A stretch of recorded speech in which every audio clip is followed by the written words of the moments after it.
Joint replacement has seen a revolution over the last 40 years. When we first started doing these surgeries, patients were spending weeks at a time in the hospital recovering from a joint replacement. It was a big deal for patients to have these surgeries because the recovery was prolonged and full of complications. Now we've made drastic changes on a variety of fronts. First, the implants have changed dramatically to give patients less pain, better outcomes, and the longevity of their hip or knee replacement is much better than it was when we first started. Second, we've improved pain and recovery after the surgery so that patients can get up and move right away.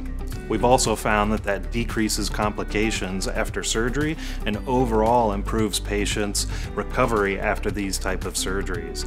We've also, in general, decreased our complication rate with these surgeries by studying all those complications and things that lead to them. We've seen such a great change and improvement since these surgeries were first created. We hope to carry that into the future. And some of the things that are going to make big differences for patients who need hip and knee replacements are things like doing outpatient joint procedures where patients don't require a hospital stay and that they can recover at home more comfortably. Another thing is doing surgery in a more minimally invasive fashion to decrease pain and complications. I also see on the forefront of what's happening right now is an introduction of robotics or computer navigation to help assist us during surgery.